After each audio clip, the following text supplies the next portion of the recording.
It is a beautiful park floating in the Detroit River, the pride of the Motor City and the capital of automotive manufacturer. But today, clear the streets and jump back. The FedEx Series is ready to run. Juan Montoya. The descriptions are endless. Aggressive, daring, dominating, fast. Awesome car control. Montoya came off of his big Indy 500 win to dominate Milwaukee for his first kart win of 2000 and Toyota's first win ever. Only one victory this season, but he's led 49% of the laps in kart. Montoya likes Detroit, sitting on the pole here last year and leading the first 58 laps. Today, Juan tries to be the first two-time winner of the season.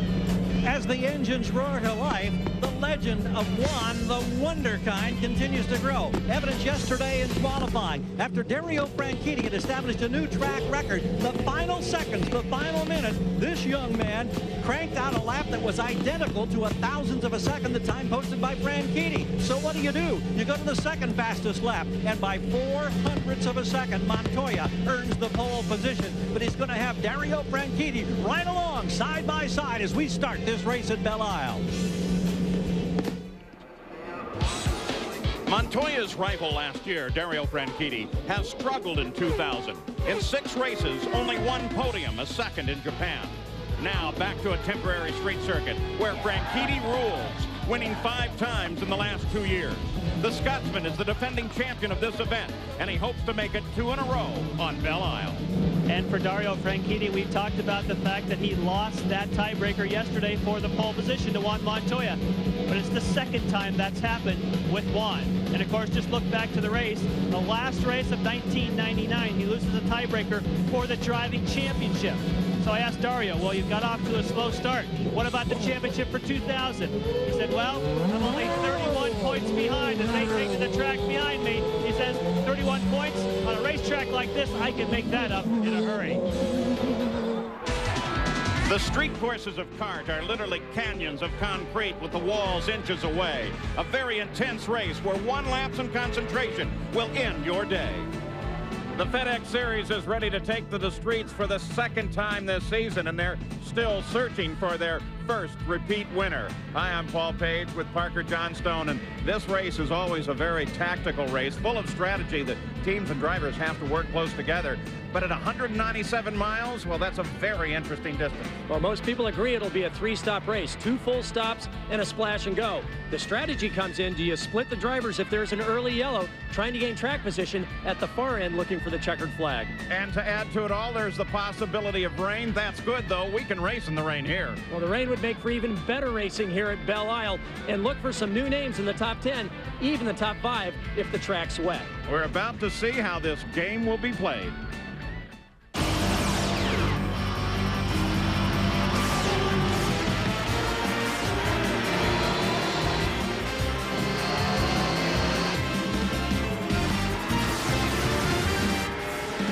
Four Champ Cars have answered the call to start engines, and we're ready to go with the Tenneco Automotive Grand Prix of Detroit from the Raceway on Belle Isle, part of the Kart FedEx Championship Series. There has been news off the track this week, too. Andrew Craig, the CEO and president of Kart, resigned, and Bobby Rahal has been appointed as the interim president and CEO of Kart. We'll have more on that later. Right now, he cares about what his 2 race cars are doing. So here is the starting grid, brought to you by Monroe Reflex. As we take a look at that front row of Juan Montoya and Dario Franchitti with identical times. In row 2, the Penske teammates, Elio Castroneves and Gil de Ferran. Now, Elio looks to end his string of bad luck with a solid run through the streets. In row 3, Max Pappas. Outside is Cristiano D'Amata, who last year crashed heavily during his rookie campaign. Now he looks to avoid the sophomore jinx. In row 4, Kenny Brecht and Christian Fittipaldi. Last year at Detroit, Patrick Carpentier finished underneath of Mauricio Gugelmin. Today he hopes to be first under the checkered flag. He starts alongside of Roberto Moreno. But gearbox problems that prevented Moreno from winning on the streets of Long Beach. Could today be his first win? 6th row, Michael Andretti and rookie Oriol Servia. Back in the 7th row, Adrian Fernandez and Alex Tagliani. The 8th row, Mark Blundell and Michel Jourdain Jr. In the 9th row, Jimmy Vasser and Mauricio Guzman. And yes, in the 10th row, Paul Tracy and Norberto Fontana. The 1994 champion here, Paul Tracy, won the only street race so far this year at Long Beach. 11th row, Tarso Marquez and Shinji Nakano. And in the 12th row, Takuya Kurosawa and Luis Garcia Jr. Tony Kanaan is not starting. He was injured during qualifying, will be out several weeks. So we're ready to go with the Tenneco Automotive Grand Prix at Detroit from Belle Isle, the raceway on Belle Isle. We'll be back with the start right after this.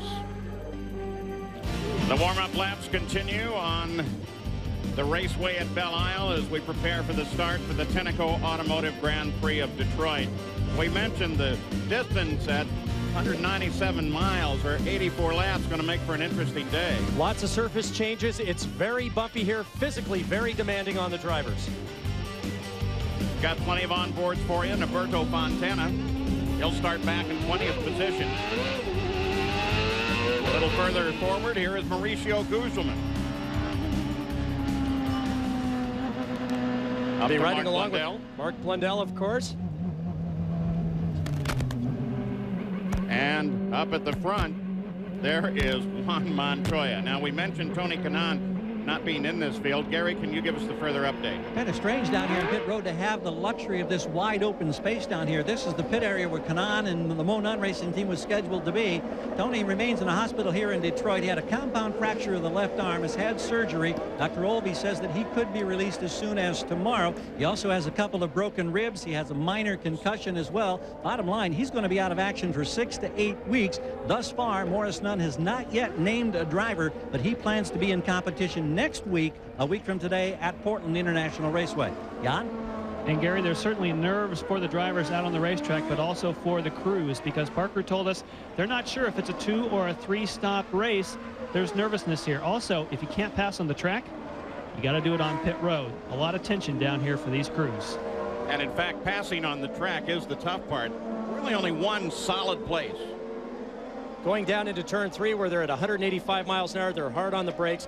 It is the primary passing location, but watch for these two drivers, Montoya and Franchitti at the beginning. We've now renamed Juan Montoyota after his victory last race at Milwaukee. That should be very interesting. The two Penske's, Castroneves and DeFerrin, they've been hooked up ever since their test last week in Mid-Ohio. They've been dominant on street and road courses in testing and up to practice, just short of qualifying. They too should be very quick. And of course, we're going to keep our eye on Paul Tracy back in 20th place. 19th place. Remember, it was at Long Beach. He came from 17th to win. A lot of volatility, though, in the front row, several rows for that matter, but Montoya and Franchitti with identical times and passing being so critical. Let's see how they start the run here. They pick up the speed. Montoya just a little bit ahead as they come to the line. Green flag is out. Here we go. Montoya jumps the lead. We saw Dario lock up the brakes there on the entry into turn 1. Remember, Dario last year was very good coming off of turn 2 down into turn 3. Elio Castroneves jumped into 3rd place, followed by Jill DeFerrin. Max Pappas tries to make a move on Christian Fittipaldi. Then Kenny Breck comes inside his teammate Pappas. And we see Marino and Michael trying to bang wheels there coming off the 3rd corner. And Servia gets into it a little with Carpentier. So I guess that sets the tone. Everybody knows they have to get past wherever they can, and in many ways, however they can. For a lot of these drivers, when the tires are cold, the pressures aren't up, the starts and the restarts are their primary opportunity to make a pass. We see Tracy moving up now because they know once everyone gets heat in the tires, the rhythm will be established and it'll become more difficult to pass. And here comes Vasser following Tracy. Well, Tracy, without question, is going to be the guy to watch as he charges up through this field. His qualifying position was a result of a very early off in the final round of qualifying that kept him from running the laps he had hoped to, though his Friday qualifying wasn't all that good. He had only qualified 16th, and in Saturday qualifying, he'd moved up to 11th. Now here comes Vasser as he moves on Tracy. And Tracy had gone from 19th spot, 20th originally, with the removal of Kanaan to 19th place up to 14th. Now back to 15th with Jimmy getting back by him. Good start. Just work one at a time here. Barry Green talking with his driver, Paul Tracy. Actually, I think that was his engineer, Tony Sicali, talking to him there, Paul. Nevertheless, it was with Tracy. Yeah, absolutely. Back to the front. Very anxious Franchitti. Castroneves right there, too.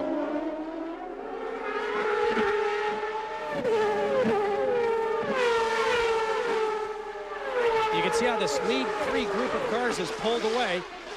Paul, when you and I were down in the Fountain Complex the other day, it was pretty obvious from everyone standing there, Castroneves was absolutely hooked up. This section of the track where it goes from cement to asphalt to cement to asphalt to cement back to asphalt, his car looked like it was on railroad tracks where everybody else was just hanging on there. I would think that he's probably using his tires less than Montoya or Franchitti.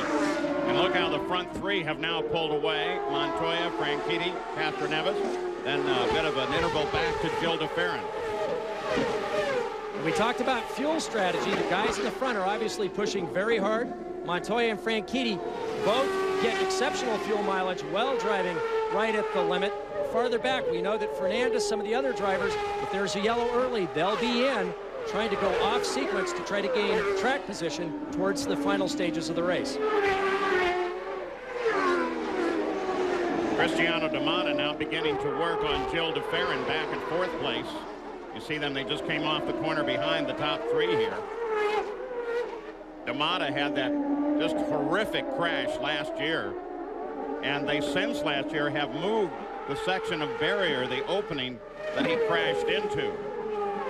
And as you can well imagine, when he came here, he expressed some concern. He wondered exactly where that would be because it totally destroyed the race car. Well, it looked like a super speedway crash. And I talked to him immediately after that incident. He said, it wasn't that big of a deal. And then I talked to him later in the week when he had a chance to see it on television. And he had oh, my goodness. Yeah, exactly. So that was a huge wreck. He had no idea. Christian Fittipaldi moving in behind D'Amata, and Max Pappas beginning now to catch up to Christian Fittipaldi. Front 3 are still running like they were on a string.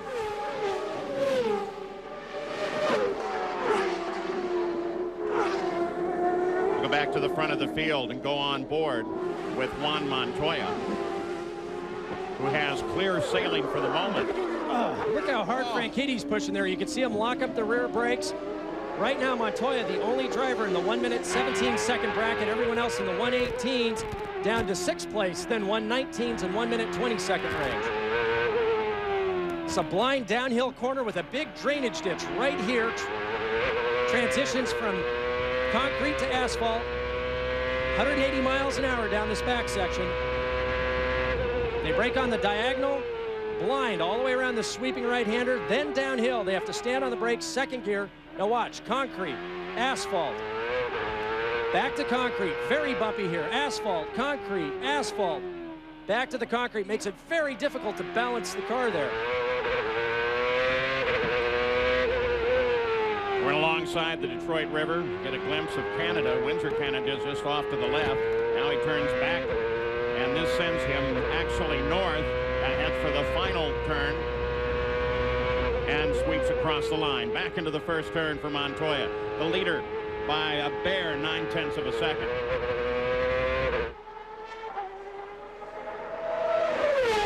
Castroneves has dropped back just a bit. Here comes de Ferran, D'Amata, Christian Fittipaldi, followed by Max Pappas. And Max's teammate Kenny Breck, with Roberto Moreno beginning to work on Breck. A lot of conversation in the paddock about an hour ago. What if we get rain here today? And a lot of teams said if we get rain, definitely look out for Moreno. And some people think that with rain on the horizon, it's just a matter of selecting between the rain tires or the racing slicks, but it's much more involved than that. On the fuel, slot 5.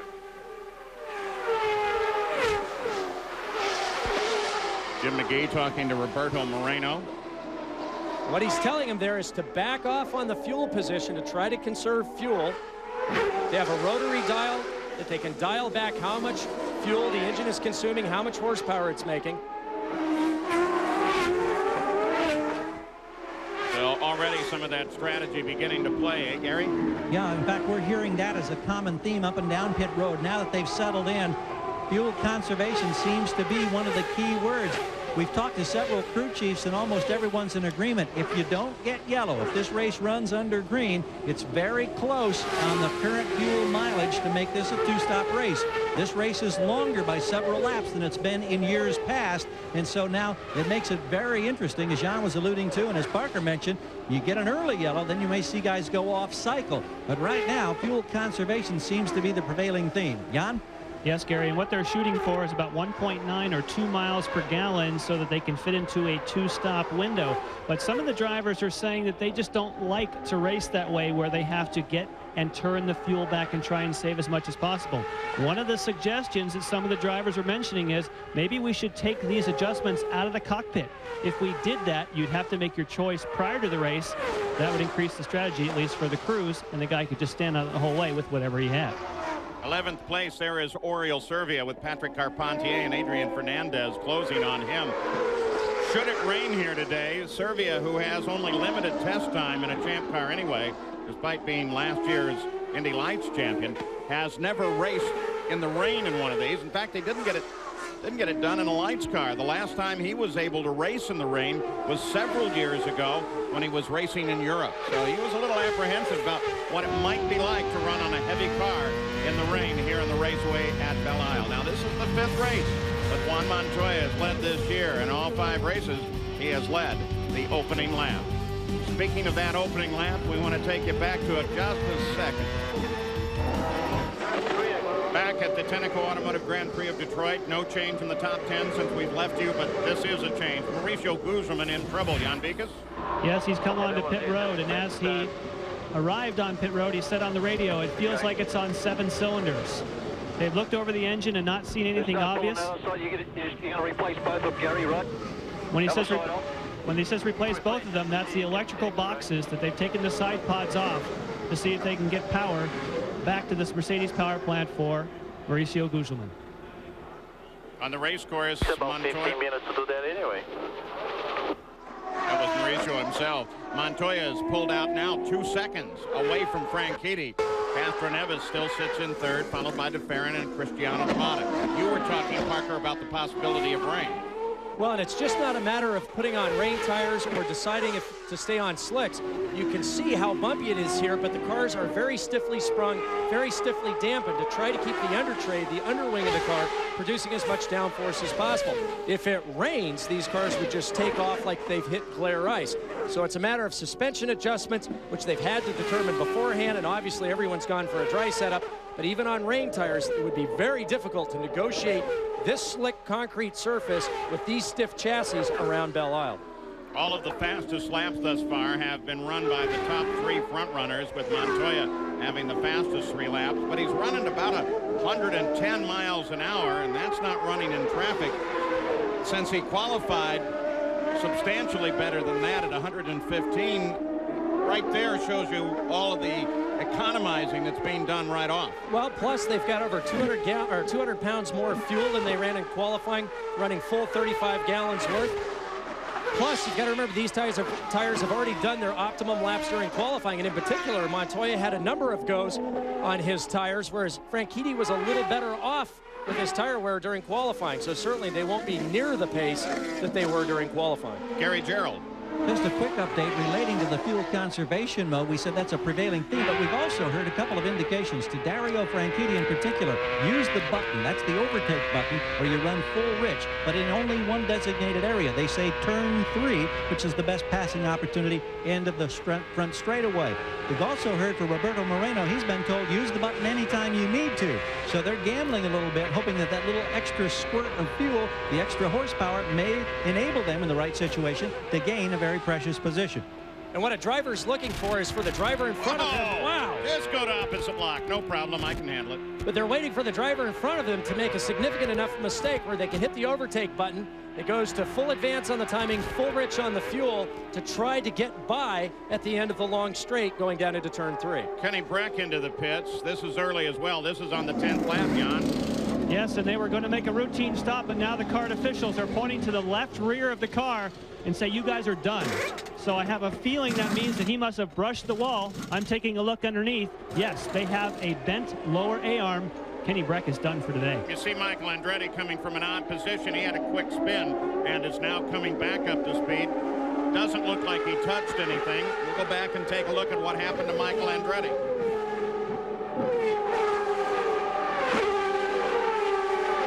Yahoo! As he started to pick the power up, the back of the car just started to rotate. Fortunately caught it. This is Cristiano D'Amata. Oh, that's more than a white wall. He actually climbed up on the base of the street city curb there, coming off the corner. And that's when I would think you're really going to have to look the car over to make sure it didn't do any damage, though Cristiano is staying out. Well, a driver holds his breath for just a moment or two through the next couple of corners, and if it feels okay, you've just got to go, hoping that you haven't broken anything that will come loose under load in the next corner. And despite the brush with the wall, he did not give up his 5th place in the standings. Montoya still the leader. Now almost 3 seconds for Montoya. For Cristiano, he really didn't have enough of an error to allow Fittipaldi to close in that much. Here comes Fittipaldi. Though you can bet when Fittipaldi saw that, he had to lift for just a second or two. Battle here for 2nd place. Dario Franchitti, Helio Castroneves. Juan Montoya has led 493 of the 1,002 total laps this season. With all of that, he has a single victory. Well, besides fuel conservation, the other concern for the teams and the drivers was tire wear. The tires that Firestone brought this week are the same construction and compound they had at Long Beach. They're a little harder than the tire they ran last year in Detroit. Still, the concern is, can we keep the rear tires alive? With over 900 horsepower, it's very easy to spin the rear tires. You're leaning on the car a lot here at Belle Isle. There are a lot of high-speed corners. The cars are set up to transition very quickly, to turn quickly into the corners. They're meant to put the power down well coming off the low speed. The cars are relatively soft, which means it doesn't have a lot of support in the high-speed corners. Therefore, it puts a lot of wear on those rear tires, and as these laps progress, I suspect we'll see more drivers with the back end hung out. Kenny Breck, an early out. Jan, what happened? Well, let's find out. We saw some damage on the left rear. What happened? Got wide of turn 10 and tapped the wall a little bit with the rear left wheel. Now, for you, I believe that's the 2nd or 3rd contact you've had here at Detroit. What seems to be throwing you off? Oh, it's nothing more than experience, I guess. All right, sorry you're out. Thank you. Kenny Breck thus far this year has had 3 DNFs. Mauricio Guzman, whatever it was, it appears they got it fixed and got him back out.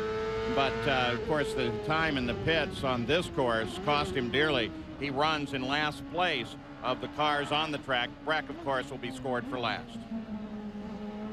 But back to the front of the field. No, Guzman slowed down again. Yeah, you could see him pull off line there. We're not sure if he had traffic directly behind him that he was just letting through. Since he's now a few laps by, he's the consummate professional. He's not going to get in the way of anybody else's race. We'll see what the problem is here. You saw the interval from Montoya to Franchitti.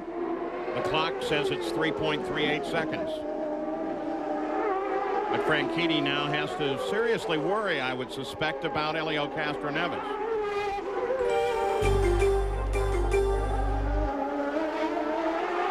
Castroneves' teammate, Gil de Ferran, scored the 100th win for the Penske Racing team at Nazareth. And as competitive as he is, you know that Helio wants to notch a win on behalf of Roger Penske as well, and he wants to do it soon. Speeds on the last lap. Montoya is still the quickest, and all the fast times are coming at the front of the field. But that does make some sense because they're running almost totally in the clear. The only thing that's difficult to determine now is what fuel strategies they're running on. We do know that Montoya and Franchitti can drive very quick laps with very good fuel conservation. You know, we're starting to see a line on Franchitti's right front tire, Paul. See if we get a better shot of that. It's the first time I've seen it now. No one's spoken about front tire wear. We have seen him lock up the tires a few times. I'm just wondering if he's got a flat spot or he's starting to blister it. We can't see it on that camera angle. It must be okay. Montoya continues his rather incredible style of just throwing the car anywhere he pleases. It's almost as if he's never driving it with any traction at all. He's much more comfortable with it sliding. maybe he just figures if it's already sliding, I can correct it anytime I want. And the thing to consider is that for 7 races now, these guys have been surrounded by concrete, either on the short ovals, the 1.5-mile ovals, Long Beach. And sure, there are a few places where you can run off under braking, but otherwise, these guys are hanging the cars right out to the walls. It's not until next week at Portland that there's actually grass where you can hang a wheel off a curb and not jeopardize. Oh, no. Cristiano Damata, smoke at the back end of the car. 10-4. 10-4. Good job, buddy. Good job. Maybe that brush with the wall jammed the half shaft over to the gearbox and did some damage. Well, that looks like it just could be something completely unrelated that just let go there. He was running a great race in 5th position. He had a big smile on his face this morning when we talked to him. Thought that he could have gotten his first podium today here at Belle Isle. I'm sure he's extremely disappointed. Cristiano Damata almost always comes to Parker for a little advice before the race. And Parker's advice today was patience, patience, patience. So there are your top 5. They remain unchanged, with the exception of Fittipaldi coming forward. Sly Stallone, they're working on that movie Champs this weekend, and we got to see him here in the driver's suit. A look down on the leader of the race, Juan Montoya, who has led every one of the 17 laps. The view from our Honda Helicam up above Belle Isle in the Detroit River. We are at the 17th lap of the Tenneco Automotive Grand Prix of Detroit. Montoya started on the pole despite having an equal time with Dario Franchitti. He had a faster backup lap to that, so he got the pole. Dario started on the outside of the front row, and Franchitti fell in behind Montoya on the start, and with the exception of the loss of Cristiano Damata, there has been no change in the top 5. But Cristiano Damata is his story. He pulled off the course a few moments ago, Jan.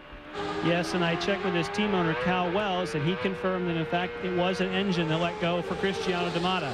I then went down and checked on Michael Andretti because we've seen him loose. We've seen that half spin.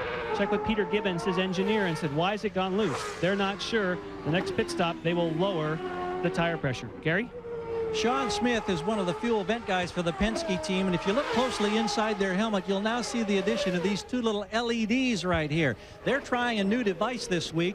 When an engineer from the telemetry knows that they've got the amount of fuel they want in the car, they hit a button. These flash red, and they disconnect and step back from the car. They're trying to eliminate the possibility of any mistakes in terms of how much fuel they get, and of course it could be an added safety factor as well. A new wrinkle being tried for the first time under race conditions by the Penske team for drivers DeFerrin and Castroneves.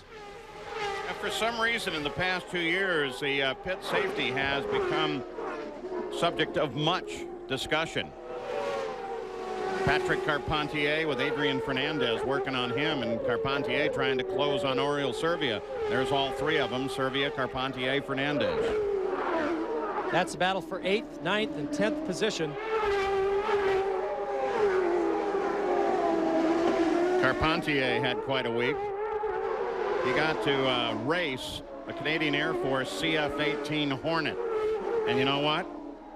Till the Hornet went airborne, he won. Well, actually, he was ahead of him for a while the Hornet was airborne, but finally the afterburners got the best of Patrick, and Hornet went vertical, and that's something that Patrick just wasn't willing to do. And, of course, none of the rest of us are jealous that he also got to fly the Hornet.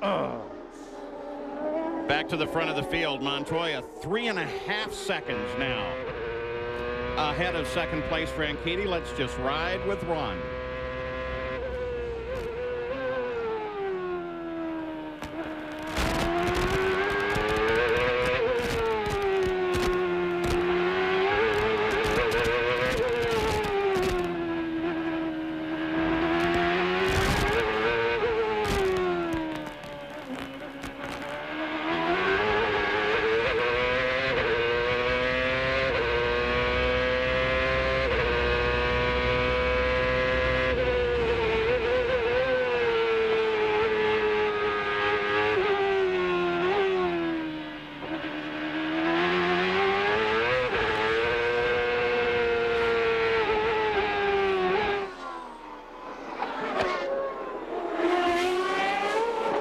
Over on the run alongside the Detroit River, Montoya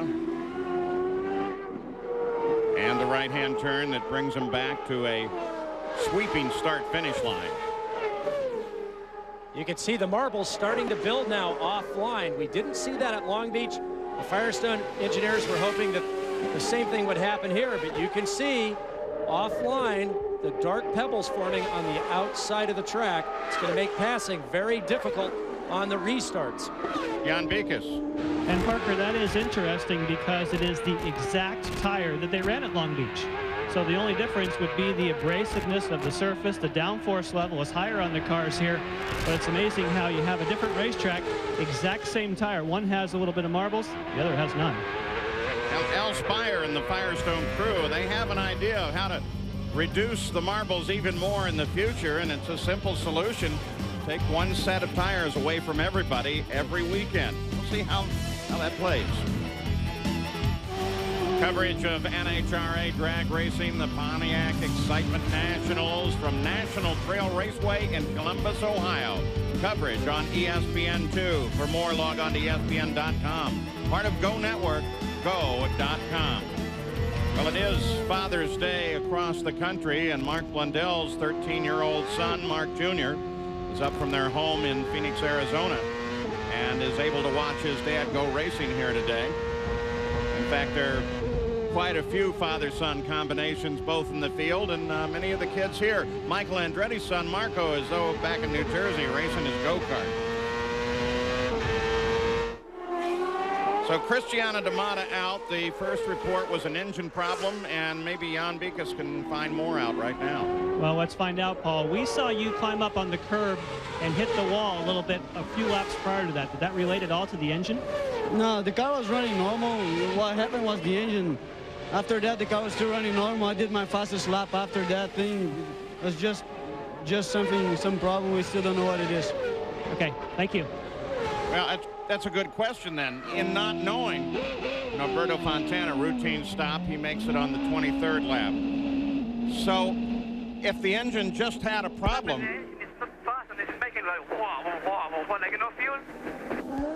remember, may have another problem.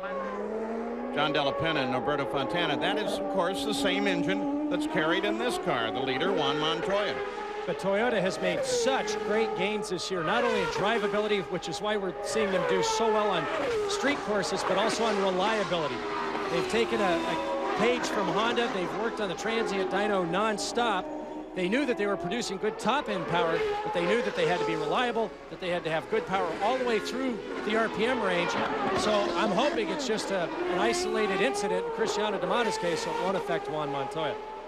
But we're now expecting pit stops, Paul, amongst the leaders in the next 2 to 3 laps. We've heard that the Patrick guys, if they're playing out their strategy, will go a little farther, that everyone will have to show their hand now to see if they're going to make it in 2 stops or 3 stops over the next couple of laps. And, of course, part of that ability to stay out longer is based on the engine that you have. The leader, of course, is a Toyota Montoya, and then there are 3 Hondas in a row. And Franchitti, DeFerrin, and Elio Castroneves in third. And then the Fords of Christian Fittipaldi and Max Pappas. And when you look at the engine, we always talk about power, drivability, reliability. It's also fuel mileage and packaging. They have to be light. The center of gravity has to be low so that the chassis designers can maximize their designs. And the auxiliary equipment has to be small and tidy. So if you have an engine that produces a lot of heat, requires bigger radiators, whoa, you see them lock up the inside right front tire. They're pushing very hard. So if an engine can succeed at all those different disciplines, then you've got an engine that can lead a championship auto racing race. Last time by, the Newman Haas team gave Christian Fittipaldi a pit in 2 board. That'll put him in on lap 26. And that would put him just over 1.7 miles per gallon. If the Patrick guys could go to 29 or 30, that's over 2 miles per gallon, just below 2.1. So that's a significant difference percentage-wise in fuel economy.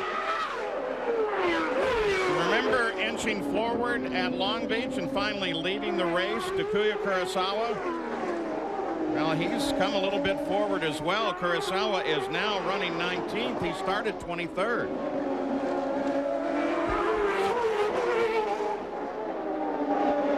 New livery for Kurosawa's car with the orange and white. Carso Marquez working him pretty hard. Upper left-hand corner, those are the guys on the move. Tracy and Kurosawa making the biggest jump. So Tracy's kind of settled down in 13th position right now.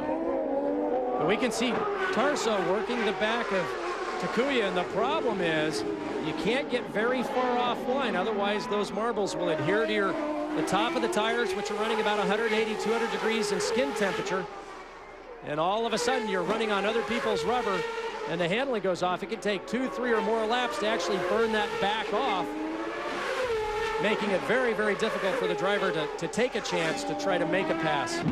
And you saw there as Montoya completed his 25th lap, he in doing that is also closing on those slower cars. Dario Franchitti peels off and heads for his pit stop.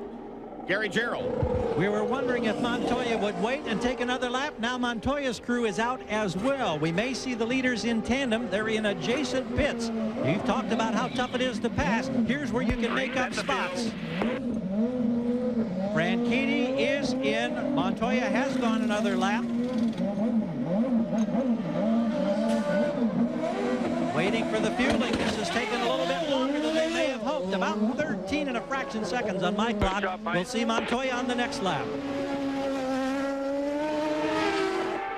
Franchitti back up to speed. Many of the teams now laid out, certainly that of Jimmy Vasser. Montoya's crew is over the wall and waiting. Paul Tracy's crew is now beginning to come over the wall. So are both of the Penske cars anticipating a stop. Gives you an idea of how hard they're using the brakes, or you can see when he pulled the wheel off, the brake dust just pouring out of the bottom of the wheel. Jimmy Vasser is in from 13th. Jan Bikas. Yes, for the Penske team, we're going to see Helio Castroneves and also Gilles de Ferran coming in here shortly. Gilles de Ferran has no clutch, so when he gets in here, he may have difficulty leaving. Do you want any changes, any wing or anything? They're getting ready for a push. And here comes Montoya, Gary. Straight in, right there. Slow You're down, slow listening down, slow down. to Chip Ganassi trying to get him to slow down. He hits that spot. Now let's see how much brake dust comes out here. You can see considerable amount, nothing exceptional. On the fuel. Ready? Boy, the revs are really up. You're clear. 12 and a half second stop for Montoya. Jan Bikas. Helio Castroneves, his service is complete. Well, if your clutch doesn't work, I'd have to say that was a pretty good one for Gilles de Ferran. Guess there's nothing wrong at all with that clutch. We could hear the burnout from de Ferran in the background there, and I was about to say, how do you do that if your clutch isn't working? So de Ferran, there he is, comes up to speed just ahead of Christian Fittipaldi. Max Pappas behind Fittipaldi. And Paul Tracy's finally going to make it in. He's coming in from 11th place.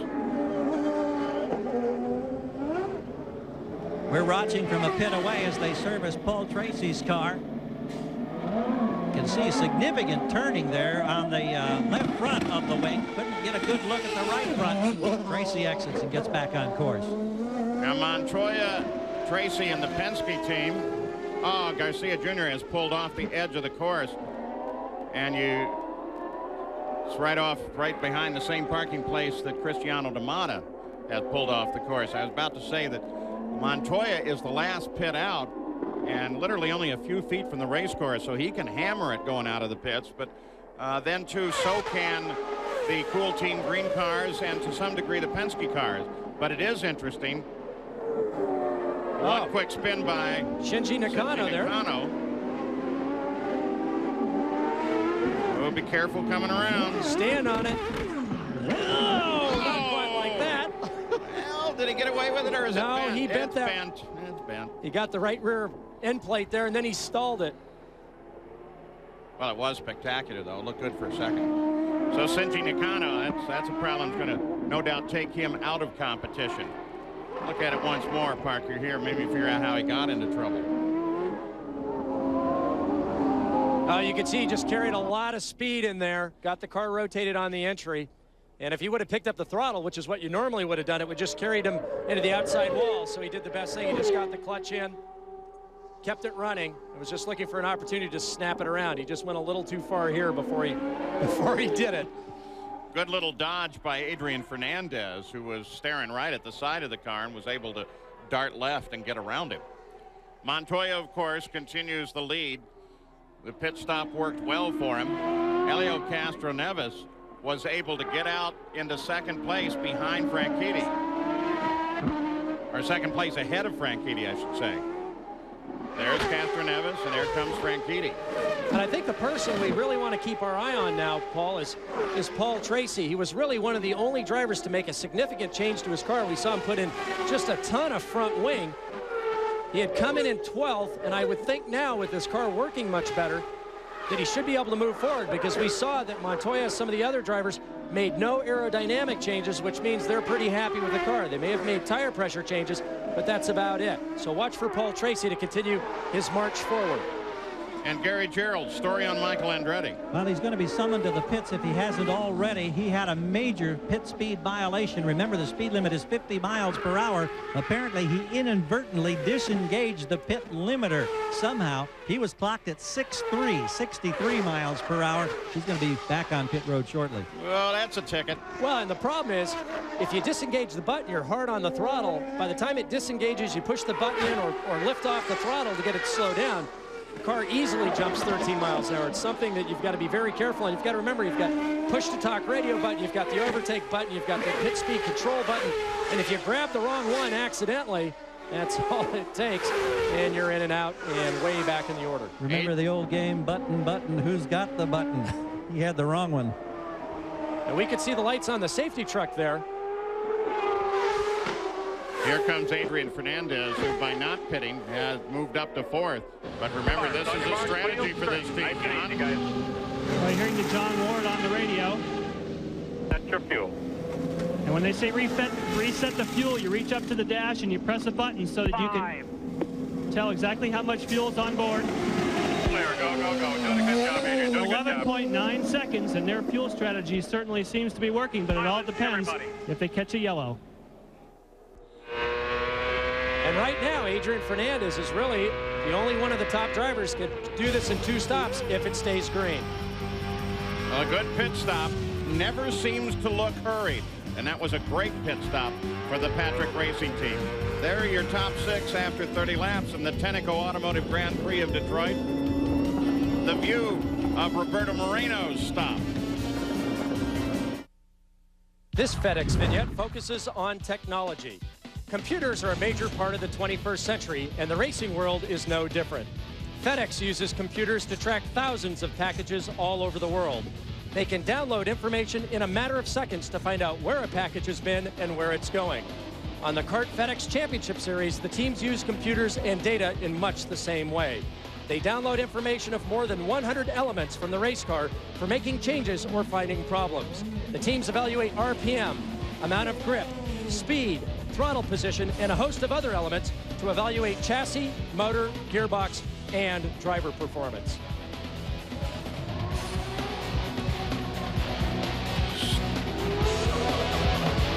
And you'll find that the engine manufacturers have their own data gathering system to help improve the performance of the engines. The chassis engineers obviously are looking at every single element of ride height, downforce, and loading through the suspension. And then there are the drivers who compare from teammate to last year's performance to try to improve their on-track positions. 33 laps to complete the last lap under a full course caution. Juan Montoya has led all 33 laps and is taking a pretty hard look at the possibility of picking up the single point for leading the most laps. He's already grabbed one for taking the pole. Now, the Adrian Fernandez situation, we've got a little time here. Let's go back and review that once again. He came into the pits, pulled his tearaway off, and flopped onto the side of the car. As he began to accelerate out of the pits and kicked up the turbo, it jumped into the turbo inlet on the right side of the car. Now, as he was going out of the pits, there were a lot of discussions ensuing, and eventually he spun, but Yanni's come back as well. Yes, and I can tell you that I spoke with a Ford engineer as to what he thinks transpired after it went in the turbo. He thinks that the tear-off went through the turbo, made its way up into the induction system, and jammed its way around one of the throttle mechanisms. So that's why Adrian was reporting that he could not work the throttle properly out on the racetrack itself. So, again, just a very strange scenario. But I will say, a lot of other cars up and down pit road have a screen there, so that could not have happened. This is one of the few cars that I have seen with no screen whatsoever protecting that turbo.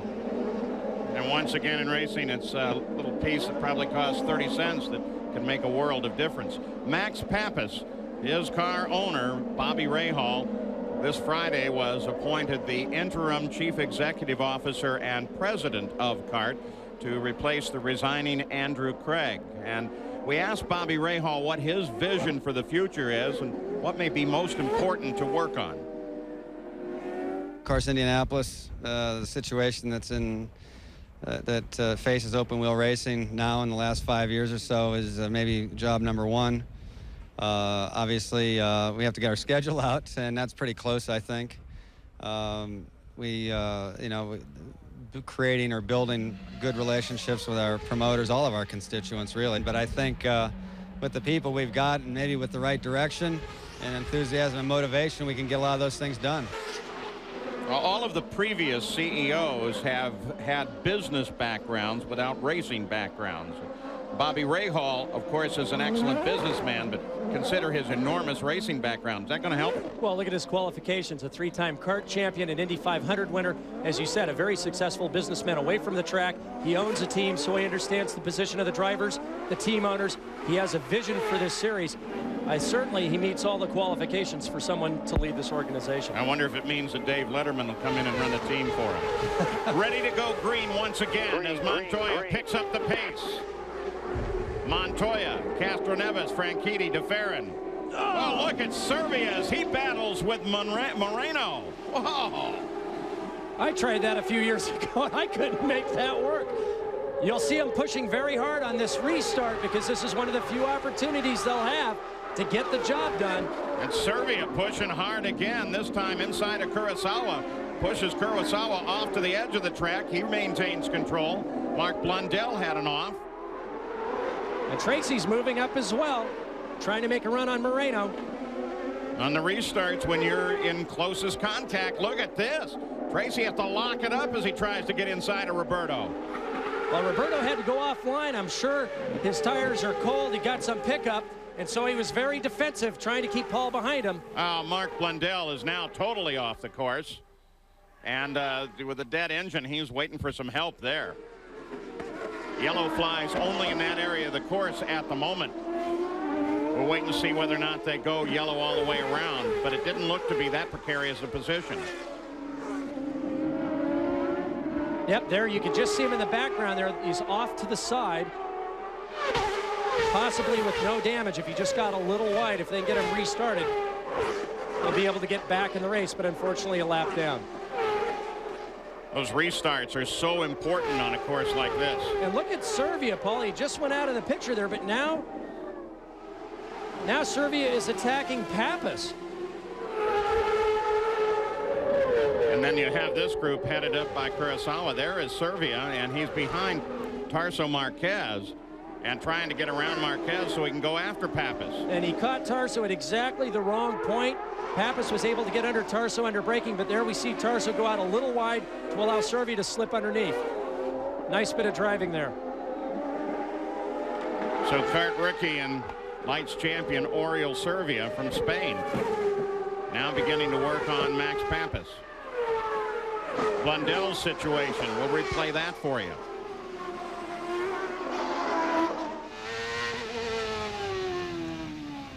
Coming back into turn 12, just locks it up. But those tires do a very good job of slowing the car down without necessarily causing any damage. And when he was pulled away, when we looked a little earlier, it was difficult to see. There might have been some damage to the right front. Yeah, right front looked like it was sitting at an odd angle there.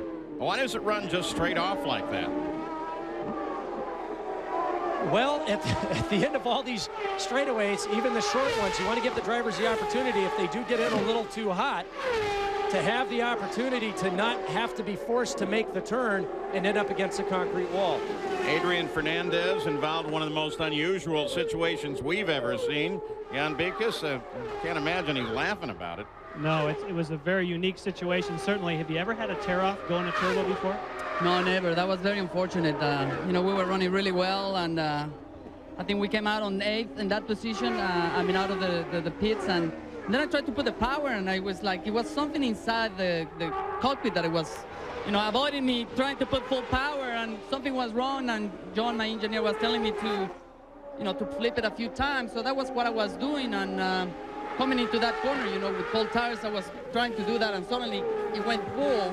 You know, that spun me out, but it was still stuck, and it was very unfortunate because the guys had been working really hard, and you know, it's one of those things. All right, we'll see you at Portland. Thanks. Thank you. Adrian Fernandez, one of the winners this year, won at Rio. We talk about how busy the drivers are out on the track, of course, but coming into the pits, they have a long task of things they have to get accomplished, resetting sway bars, sometimes brake bias. They have to reset the fuel, hit the marks at the right place.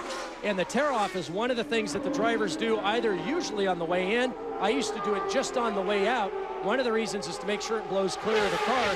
And you can see in Adrian's list of priorities, he just left it on the side pod, and it just happened to go down the turbo inlet. Michel Jourdain Jr. in a nice battle with Jimmy Vasser. The fight is for 12. Michel's been working him very hard the last lap. That's Carpentier closing in behind Michel Jourdain Jr. This morning's warm-up, the track was wet. We saw some names we haven't seen in a while up in the top 10. Jourdain was one of them for a long period of time, as well as Kurosawa, Nakano, and Norberto Fontana. It tends to level out the playing field a little bit, and all 4 of those drivers drove exceptionally well in the rain. Well, Montoya continues to be the leader here on the raceway at Belle Isle in the Tenneco Automotive Grand Prix of Detroit. He's being chased hard by Elio Castroneves. Dario Franchitti has dropped to 3rd on the pit stop. We'll be back. You're looking down on the raceway on Belle Isle in Detroit from the Honda Helicam. That's Elio Castroneves. He runs in 2nd place. About a 2.5 Montoya behind Montoya. He has not let Montoya get away from him. The Tenneco Automotive Grand Prix of Detroit at the 40th lap. And in just 2 laps, Juan Montoya, if he maintains the lead, will pick up the single point given for leading the most laps. He's thus far picked up 7 points this year on those little single point deals. And he's moving up there to a point where those count, and they count greatly as he is in quest for a back-to-back championship. Montoya on that last lap extended the interval over Castroneves from 1.6 to 2.1 seconds. But I have to say, Castroneves and DeFerrin were blindingly quick testing last week at Mid-Ohio. Their cars are working extremely well. I have to think that both Montoya and we see the car splitting the Penske teammates there of Dario Franchitti are working a little bit harder, using their tires a little bit more. And that the 2 Penskes, I would imagine in the long run, should be able to take advantage of their chassis setup to get towards the front.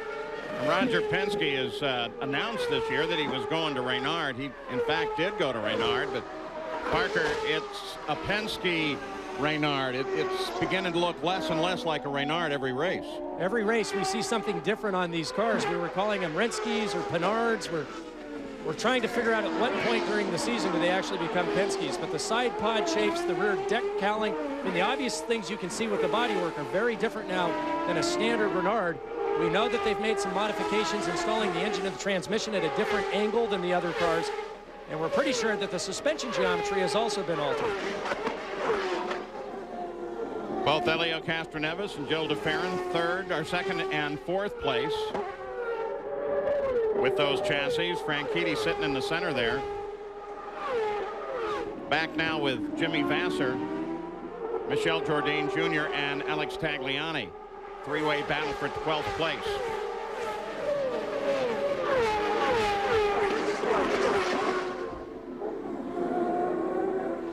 Tagliani, there he is out of the Forsyth Players stable, who had some great moments at the start of the year. Actually twice could have won, but here in what really ought to be his stronger venue of road racing, He's back in the field fighting, currently running 14.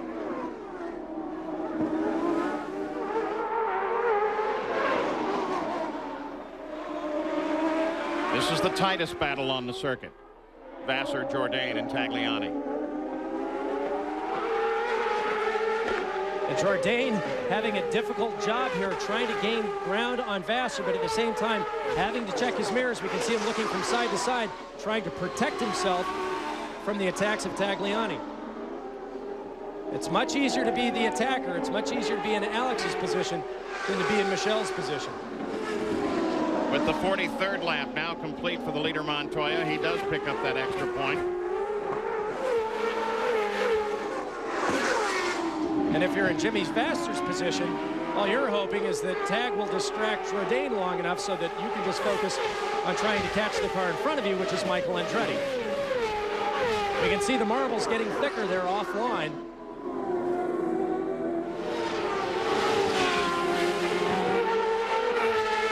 Tagliani, rookie in the series, lined up behind guys who have a number of years racing between Jourdain Jr. and former champion Jimmy Vasser.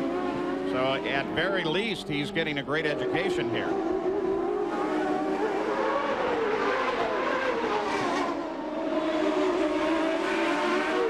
They're slowly closing on Michael Andretti now. Now back on board with Juan Montoya. On the back section of the course, coming through turns 12, now 13.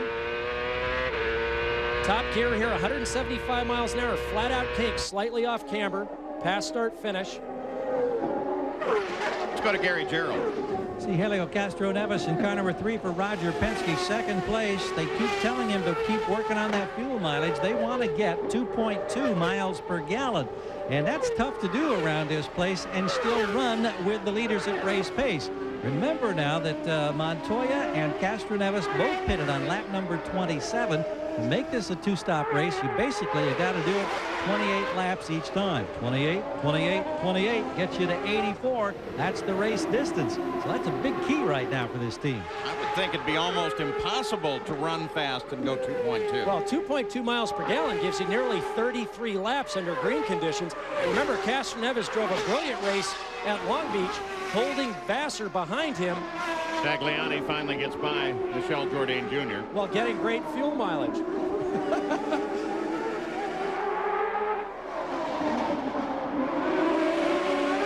They've been working on this for about 12 laps.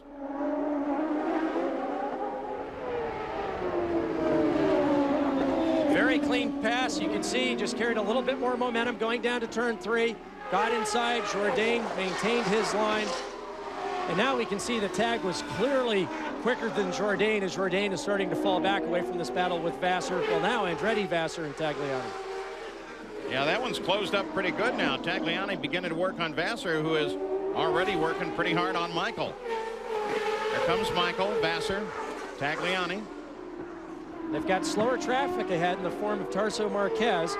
So obviously, Tag wants to be just as close to Jimmy as he possibly can be, so that if Michael gets tripped up trying to get past Tarso, Tag can try to take the advantage of his momentum to get by Jimmy and hopefully then go after Michael as well. Michael's teammate, Christian Fittipaldi, with Max Pappas just behind him. This fight is for 5th. And as you can see, as they came off of turn 6, Christian gave a quick look over his right shoulder there, looking in the mirror, trying to see where Max is. The rear visibility in these cars is very limited. Basically, you look in the mirror, you see the rear view, or you see the tire, the right rear wing end plate if you're looking to the right, and just a small space underneath the wing to see the car behind you. So you've got to wait until you just come on the straightaway so you can watch the car exit the corner behind you to get an idea of what color it is as it flashes through that small viewport that you've got to see where your competitor is.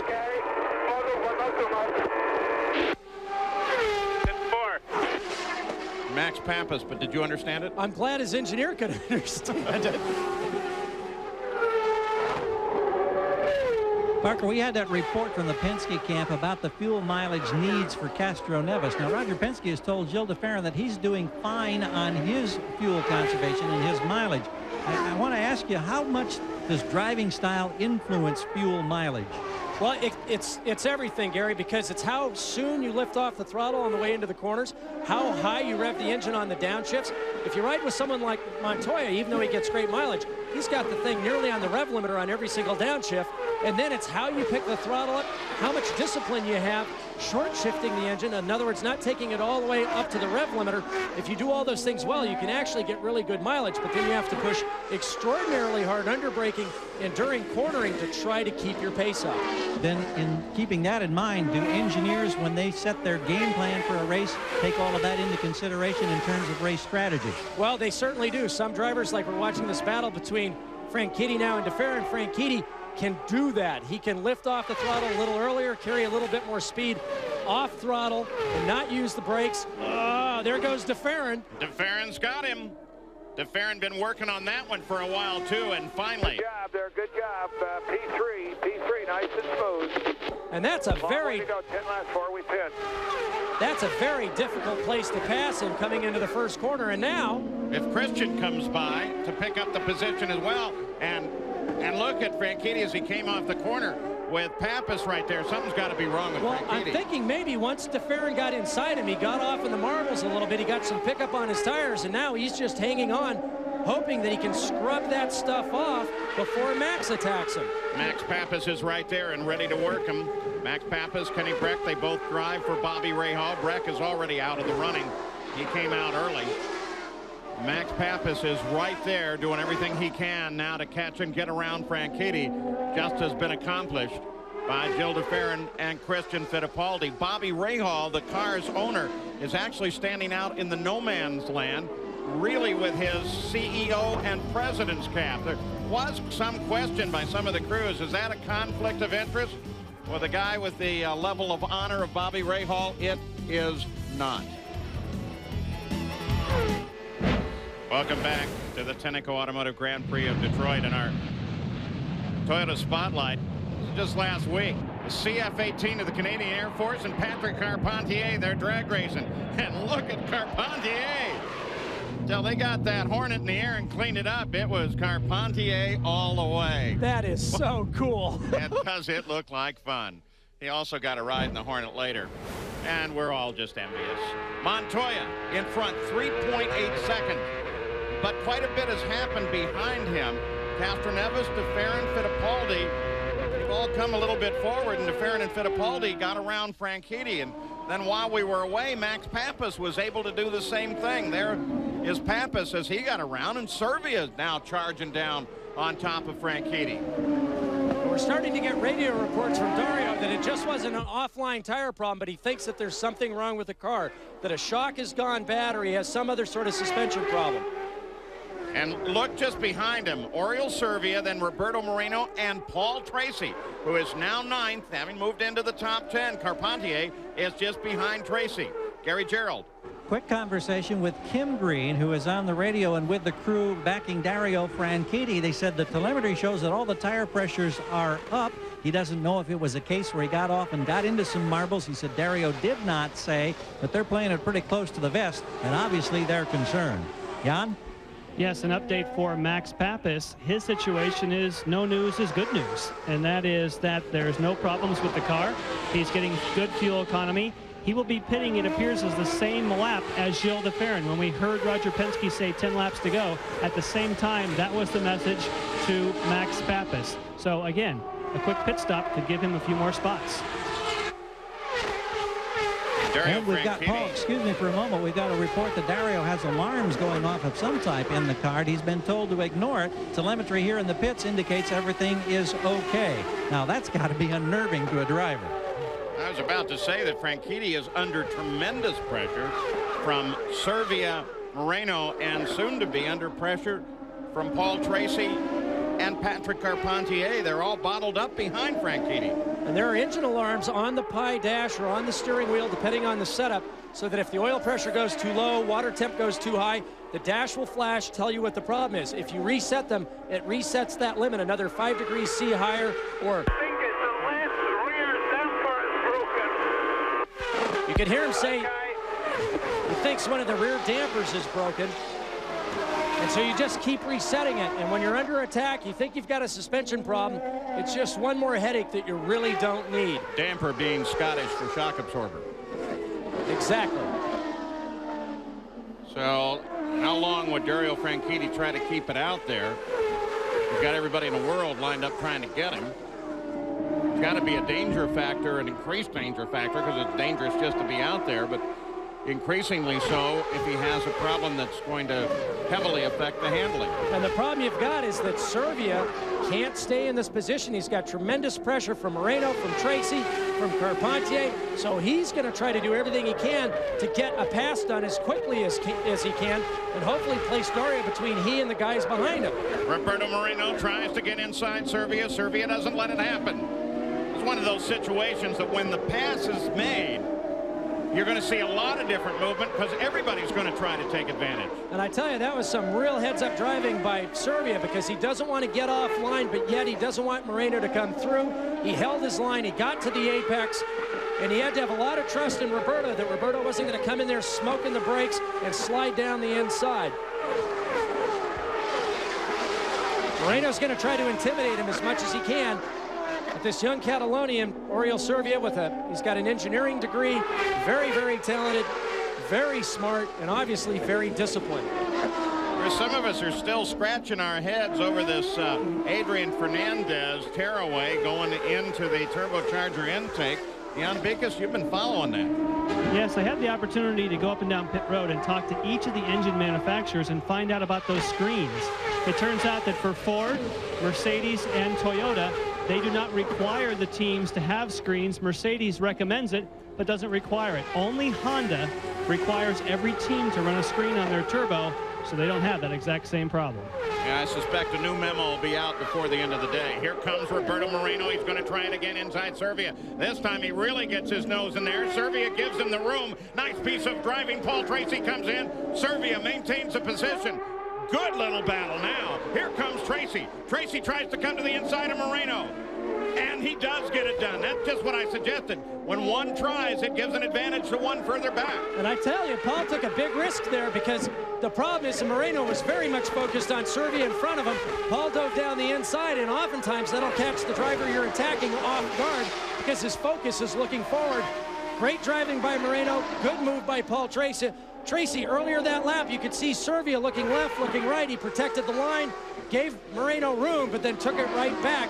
Right now, what we're seeing is that Servia is not as quick off the corners as Tracy or Moreno. His cornering speed is okay, but his exit speed is just a little bit slower. And they've got to want to try to set him up coming off the corner, past the pit straightaway to try to get him down the inside of 3. Looking from up above, that same situation from the Honda Helicam. There's Moreno. He tries his move. Now Tracy is going to line up. That's the first move by Moreno. Tracy knows this is a left-hander. If he can simply get alongside, he does. Grabs the spot away from Moreno. And you can see Moreno just followed Servia, started to turn in, then you can see him jerk the wheel back out as Paul came underneath him. And an interesting battle, too, in that Tracy, then Moreno, are first and second in the points coming into this race. And the other thing to consider is that these guys are going to be in the next couple of laps. You've got to decide whether to take the risk to make the pass on the track or be patient and try to get that pass done in the pits. 1990, Michael Andretti won the race here, leading every lap. He's the only time that a driver has gone wire to wire to win. Montoya going to do it today? Well, the weirdness continues in Detroit, and it's happening to Dario Franchitti. Look at the right front wing. Something is lodged behind the wing and ahead of the suspension. He comes into the pits, Gary Gerald. Yeah, and the crew, what they suspect is, you'll hear Kim Green, they think it's a brake duct off another car that's lodged in the suspension that it could impact handling, cooling, and all types of things. We'll look and see. Something has clearly been out there in a weird configuration at the right front. Let's see if they try to tidy it up. Yeah, they're just going to try to rip it out of there. They get it out. They hold him. Fueling is complete. There he goes. Well, now we'll see whether or not that was what was affecting the handling, though I suspect it probably was. Well, that looked like a front brake duct scoop to me, Paul. 14.6 second stop with the repair. and it's a part of the car that, while we can see it here on the onboard camera on Montoya, driver really can't see down in there. Pit now. No, you can't. As you said, that'll affect not only cooling of the engine, but the aerodynamics, chassis balance, everything. I mean, that has just a huge effect on the performance of the automobile. Out of second place, here comes both Helio Castroneves and Gil de Ferran. Christian Fittipaldi in fourth. Jan? And Christian Fittipaldi has tape wrapped around the rear wheel. He's picked up the tape that guides him into the pit road. Well, so much for that tape. Gary? Both Penske cars are in. Castroneves second in line. He'll be the first to exit. He was the first in. He's gone. Now de Ferran is gone, but look out. Oh, right in front of him. Tracy pulled in. Now there's a congestion. Michael Andretti, or one of the Newman Haas cars, along with Max Pappas, 3 wide as they went to the pit exit. And that very put Paul close. Tracy in a position where they can't refuel him. Now they get him where they can, but they're really stretched out on the hoses to do it. Taking some time to get the vent in, to get the jacks up. They're calling for the motor at the back of the car. Apparently he's also stalled it. Normally you go over the wall with the motor just in case. It's the strangest turn of events I remember seeing in such a short period of time. And as Paul Tracy comes out, look up pit road, that's the leader, Juan Montoya. How about the car? Any changes of the car? The car is good. It's slow this time. Slow down this time. Slow down, slow down, slow down. Gary? Boy, he didn't slow down much, but he did put it on the proper spot. That's so important for getting that fueling coupling engaged. His car's pitted the lap before. You ready? Go,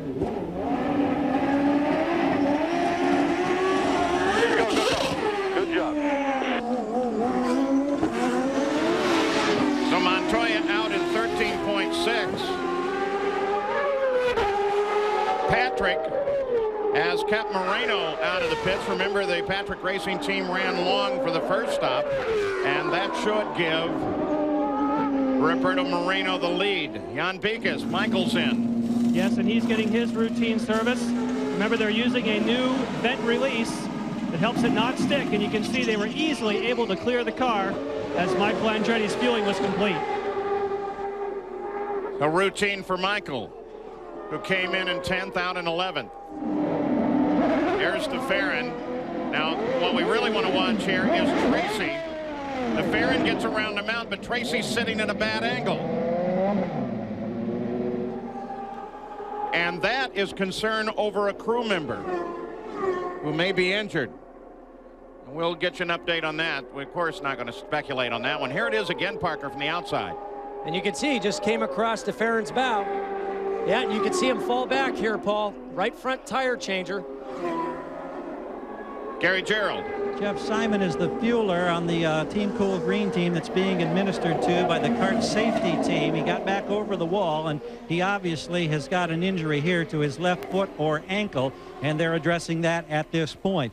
It was, I believe, that very close call there as Tracy came in, and the Penske car of de Ferran was trying to get out along with Castroneves, and there was a lot of congestion, close quarters for the crew. We didn't see it happen, but they're working with him now here to try to get him some comfort on this side of the pit wall. Remember, too, that Cool Team Green had Bill White and Motegi suffer a broken leg, not in the race, but in the practice, and he's just now coming back to work. There's just so much pressure placed on the pit crews now to try to get these stops done at absolute their limit, because passing has become so difficult on the track that incidents like this occur. And we could see on the way out between Pappas and de Ferran and one of the Newman Haas cars that everybody launches the moment they're done, irregardless of whether there's track there or not.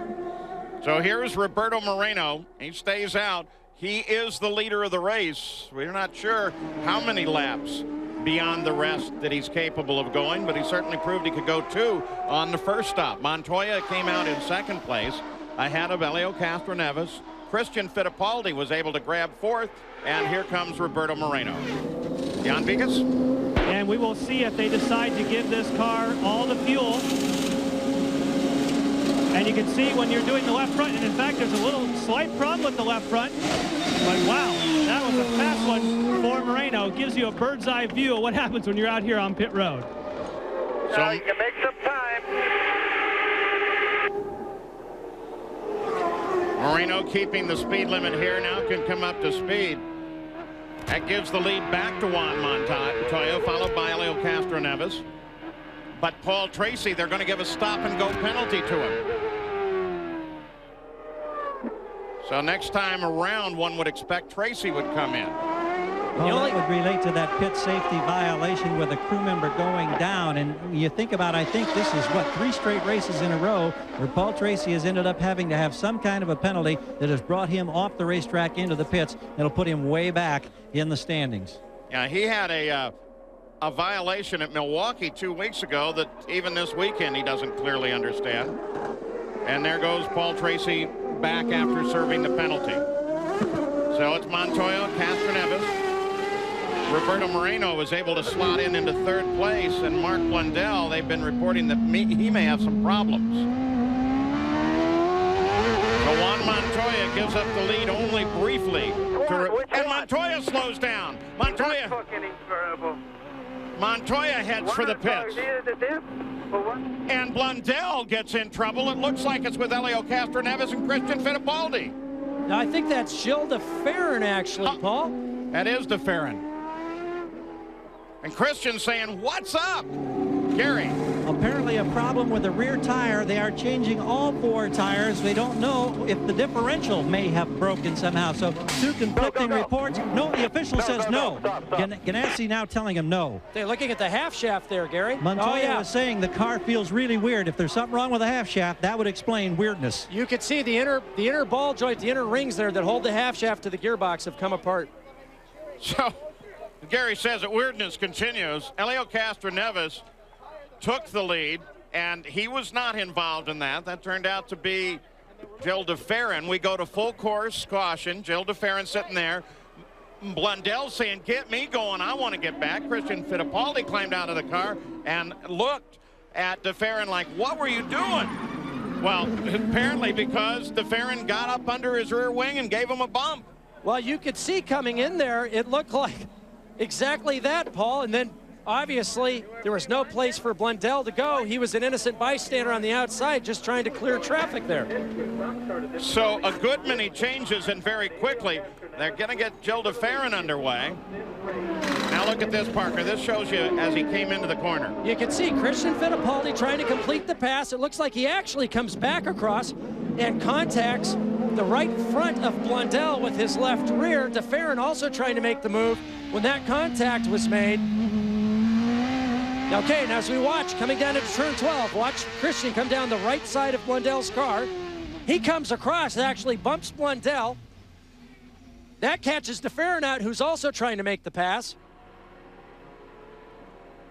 And so it looks to me, now watch Christian Fittipaldi, he comes back across, but instead of staying to the inside, he jukes back to the outside, hits Blundell, catches de Ferran. A bit of a chat here, probably in Portuguese that we wouldn't understand or care to at this point. Or at least eloquent Portuguese. Christian Fittipaldi not happy, though I'm not so sure that ought to be the situation. There goes de Ferran, Gary Gerald. And Juan Montoya now out of his car, and we can find out what happened, Juan. Well, it's a shame. A drive shaft broke. We didn't know what exactly was the problem when I came in. It was the drive shaft. I thought it felt like a loose tire, but it was the drive shaft. And those things happen in the race. But, I want to thank Target and Toyota again. They did a fantastic job. My guys did a fantastic job as well. Bill and everyone, in my team just gave me a great car, and I thought we had it in the pocket again. You thought that you had this race won. It was working that good. You were holding everybody off, obviously. Yeah, we were saving a lot of fuel, and everything was going really well. Well, that's a weird day. We've said it so many times. Thank you, Juan. Okay. So full course caution for the incident involving Christian Fittipaldi, Mark Blundell, and Gilles de Ferran. Gilles de Ferran, you saw, was able to make his stop and is back into the field, though well down. His teammate Helio Castroneves is now the leader with Max Pappas and Roberto Moreno, Alex Tagliani, Oriol Servia, and Patrick Carpentier, all benefiting from what Gary and I have both said is weirdness here on Belle Isle. Well, Christian Fittipaldi thinks that he's clear of Mark Blundell coming down into the corner.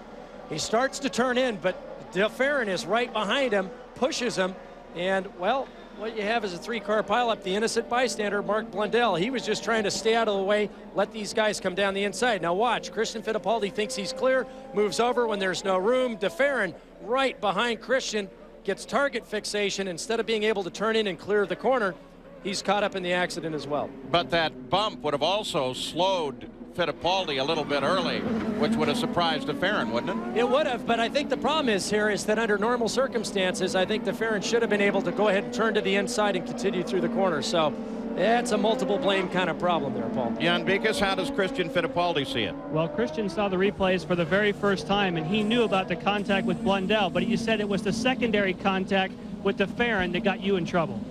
Well, I actually felt the hit with Mark, and I touched him. I went into the turn. Everything was under control. Like, I went a little bit sideways, but I had the car under control. And then what pushed me into the tire wall was Joe. As everyone saw on the TV, he basically braked way too late, and he just pushed me into the wall. Was there anything you think because of the contact with Blundell that may have got him miscued? Jeez, I don't care about the other guy that's running behind me. I'm running my race. Like, I'm not going to keep paying attention to whoever is running behind me.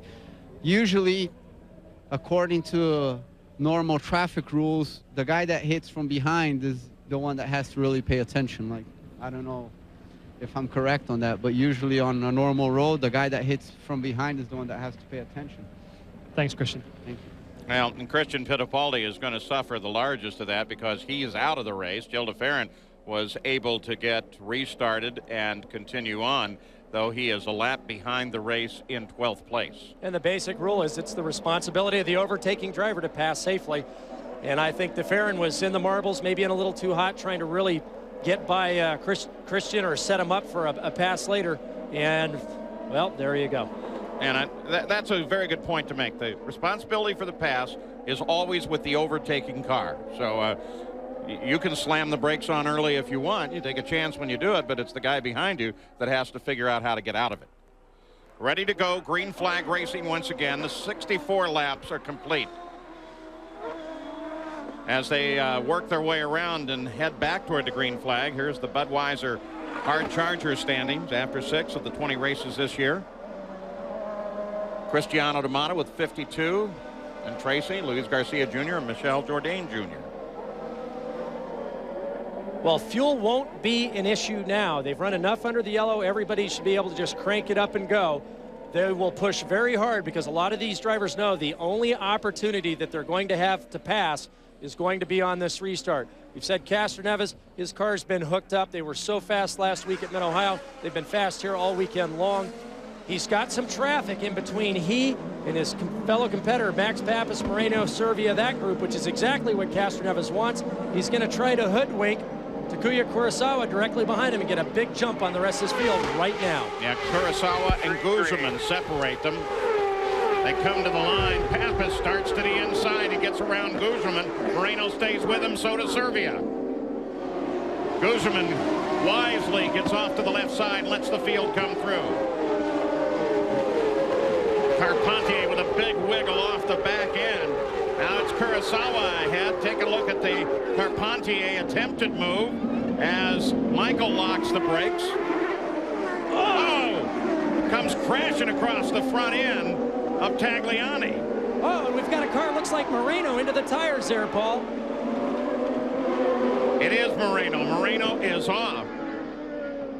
And we'll see if we're going to go full course yellow on this. We probably shouldn't. But that fight was so hard and strong, and they do go full course yellow. That might give Moreno a chance to at least get back in the fight. Castroneves takes the green flag and pulls away a bit, and then there's mayhem behind him as Pappas, Moreno, Servia, and Carpentier all try to catch the leader. We'll be back with more.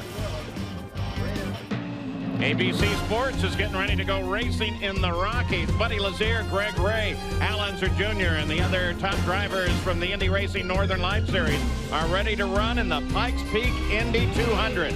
Live at 4 o'clock Eastern, 1 Pacific on ABC. And here on Belle Isle, the Card FedEx Championship Series is ready to go green after quite a few interesting, different situations, and, well, weird really affects it. And added to that, they have just disqualified Paul Tracy, who had worked his way from 19th up in the field, but they disqualified him for the injured crew member. Here we go. Green flag is out. And Max Pappas knows he's got to get off at turn 2, this corner right here. And so does Serbia in order to try to attack. Now they've got the buffer there of Kurosawa in between them and Carpentier. Max having a look, but it's not going to happen there. Whoa, but Carpentier is under attack. As coming up on Carpentier was Franchitti. And now Michael's having a look. Now Franchitti, that was his own brake duct that got caught, and they say now that it's out, everything's fine. Michael, Franchitti, Tagliani, they're all right together. Michael in the middle of the player's sandwich. He was trying to attack Carpentier while Michael had tag all over the back of him. Kurosawa stays there. Remember, he ran very well in the lead at Long Beach. And he can keep up. Mark Blundell was involved in that incident with Moreno and Fittipaldi, but he did get restarted. Now Blundell's 3 laps down, but directly behind him is Jimmy Vasser. Jimmy's going to want to try to get by Mark as quickly as he can to try to get back up in this battle. Carpentier tries to get around Kurosawa now. Michael Andretti is right there too. And Kurosawa's not letting him through. He's 2 laps down at this point. We could see him get wide, but still, Patrick was unable to get a run on him and make it stick. Michael again looks to the right.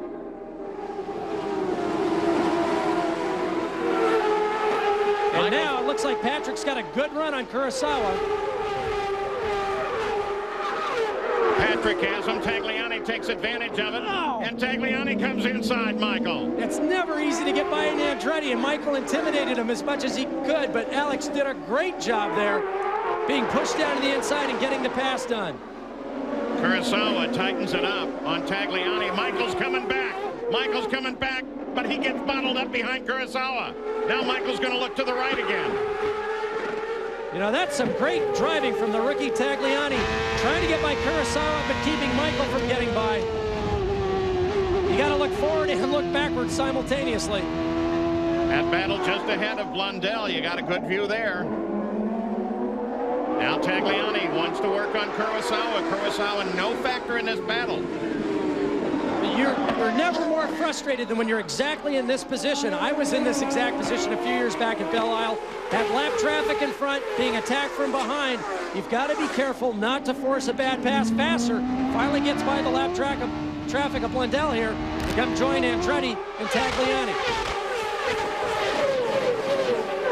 Leo Castroneves, the leader, half a second out ahead of Max Pappas. This is where the fight is right now. Tag's got to get it done here, going down into turn 3, just as Carpentier had done earlier, and he does. He just goes way offline to do it. And Michael Andretti wisely pulls up. But it may not be all that smart when you consider you got Vasser there to work on you. I tell you, you've got to be careful when you see someone go as wide as Tagliani did on that pass. You'll lose the peripheral vision of the driver you're trying to overtake. They may not see you and come back across. Vasser now getting it done. And Vasser just forces his way inside of Kurosawa. Now Mark Blundell starts to work on him. And up comes the Farron. What you want to do if possible, Paul, is just get side by side, wheel to wheel, push them out of your way if necessary so they don't come back across on you. I assume by now that Takura's got a lot of pickup on his tires. It's going to be difficult for him to maintain the line, and now you can see DeFerrin trying to work on him, and it looks like he got by. Still DeFerrin had fallen a lap behind as a result of his situation with Christian Fittipaldi and Mark Blundell. At the front, Elio Castroneves, Max Pappas, Oriol Servia, and Dario Franchitti has fallen back, had his problems, but working his way back into the fight. 71 laps of 84 complete at the Tenneco Automotive Grand Prix of Detroit. Back at the Tenneco Automotive Grand Prix of Detroit, Elio Castroneves is the leader with Max Pappas working him hard. Oriol Servia, the rookie, is sitting in third, and he's right there too. Dario Franchitti has overcome a good many problems today to sit currently in 4th place. Takuya Kurosawa is going to be given a black flag. It's going to be a stop-and-go penalty. And that is as a result of the blocking that the officials felt that he did, at least a failure to move over as the leaders were coming by. And rightfully so, Paul. If you're fighting for the lead like he was at Long Beach, you did a great job there. That's one thing, or if you're trying to avoid going a lap down. But if you're 3 laps down and preventing the race from continuing the way it should, there's going to be some hot words in this next drivers' meeting in Portland. And Gary Gerald, Paul Tracy has suffered a devastating blow to his championship hopes. Paul, how hard is this for you to digest? It's really tough to take, especially because we were running such a great race for the Team Cool Green car. I mean, we were, you know, 3rd. We would have been probably 3rd or 4th in the end result, but you know, we were coming in the pits, and Gilles, it looked like, to me like Gilles' car was going to pull out in front of me, and I tried to avoid him getting into the pits, and then couldn't stop for the box and ran into my crew guy, and that's what excluded us from the event. How much, in your mind, does this now hurt your championship hopes, realizing that this is, what, the 7th of 20 rounds? Well, I mean, I don't know. We still got a long way to go.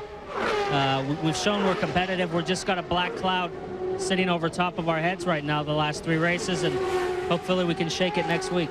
We should update that Jeff Simon, the injured crewman, does have a broken toe. That's the report we had, Paul. Well, Paul Tracy has many times spoken out against some of the way that the pit controls are exercised, and even against the pit speed limit. His point has been that with the low pit speed limits, the crew will wave you out almost without looking because they don't perceive the cars as moving fast. And there you heard Paul Tracy's explanation of what got him in trouble as Gilles de Ferran was coming out and he was coming in. Helio Castroneves leads it. Max Pappas is right there, 74 laps complete. Helio has never won, 3 second place. Last time that he led a race was at Portland a year ago. Of course, he had that great run at Long Beach, also in the streets. Very emotional finish. And as we watch this group, as you and I were out on the backside in the Fountain Complex the other day, we're standing there with Mimo Gidley, the new Super Sub. These cars, Castroneves, also Max Pappas, and also Oriol Servia was one, were working so much better than anybody else's cars. Max turned the quickest time on Friday, had the provisional pole. He was absolutely as smooth as silk, never saw the car move. Great bit of driving, the chassis working very, very well. And Oriol Servia having one of his best weekends to date, looking for Cal Wells and the PPI team's first podium finish. 6 races have been completed thus far this year. 6 races, 6 different winners. There they are. Max Pappas in second, but Helio Castroneves, he's never won. Are we looking at 7 different winners? Castroneves, Pappas, Servia, the top 3 on Beacus. Yes, and Parker, you were talking about how steady some of these cars are, Helio Castroneves and Max Pappas in particular. Now, it's interesting to me that they go well across the bumps, and these 2 cars share the same basic shock absorber. And that is that they run Penske shocks for Helio Castroneves in a version of the Penske shock done in-house by the Rahal team. Tom Janaszek is in charge of that, and it's a different philosophy than many of the other shocks used up and down pit road. And it's funny that they work very well here at Detroit and also Cleveland. When you get the shocks dialed in, the thing can look, in fact, like it's on rails. How's it a different philosophy, Jon? Well, the O'Leans dampers or shocks they use on almost everyone up and down pit road have twin tubes. And the Penske shock is a single tube, and they're not exactly sure what gives it the advantage. It's just a slightly different philosophy of moving that hydraulic oil. And as Jan said, historically, the Rahal team has been incredibly strong at Cleveland. Their car is just magic over the bumps there, and as this circuit at Belle Isle has gotten bumpier and bumpier, this circuit has also placed them at the top of the list. Michael Andretti still trying to work on Alex Tagliani. Michael is 7th. Don't forget Michael's son Marco been go-kart racing today, and Mario Andretti's ambition to win at Le Mans, his 8th attempt, was thwarted last night when his Panos developed overnight mechanical problems. I don't think Mario's going to give it up with that one. Now, we talked about the bumps here, Paul, as we watch Michael Andretti. One of the concerns, we saw the inner constant velocity joint, the CV joint break on Montoya's car. With just a few laps to go, I'm still concerned about gearbox reliability, suspensions, and engines. We want to wish Tony Kanaan a speedy recovery. He's over at Detroit Receiving Hospital. Broken arm. Fortunately, it turned out not to be a collapsed lung, but a slight concussion. They operated on him last night. They said he should be fine for 4 to 6 weeks. We'll see what happens. We'll be back. Look down on Belle Isle from the Honda Helicam as Helio Castroneves makes it now just 5 laps to go. 79 are complete in the Tenneco Automotive Grand Prix of Detroit. The raceway on Belle Isle. Helio Castroneves taking over the lead. Juan Montoya, who had a fine run going, finally had a failure in the gearbox, took him out of the running. And then a couple of interesting, if not unusual, incidents have brought Max Pappas, Oriol Servia, Dario Franchitti, and Patrick Carpentier forward as the top 5. Right now, Castroneves, previous lap 1.9 seconds ahead of Max Pappas, extended it to 2.6 seconds. Castroneves certainly not in cruise mode. He's driving extremely hard, staying focused, getting the most out of this Penske Renard. You have to remember how rough the surface is here. It eats shock absorbers and gearboxes. It really does. And keep in mind, it's only the second street course, road course of the year. A lot of these components are untested over race distance under these conditions.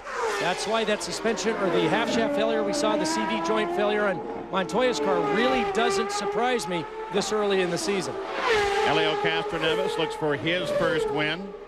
He looks also to help start Roger Penske on his second 100. It would be the 101st win for Penske Racing if he can hold on to it these final 4 laps. And he's been steadily pulling away from Max Pappas. You saw a puff of blue smoke at the back of Max's car as he came off the last corner. Pappas has fallen to 3.2 seconds behind Helio Castroneves. And Castroneves picked up another 0.6 of a second on that lap. He is pushing extremely hard. I think maybe the smoke we saw was just the car bottoming as it comes over the rise. It compresses very, very hard off of turn 2, and I think that was just the skid plate on the bottom.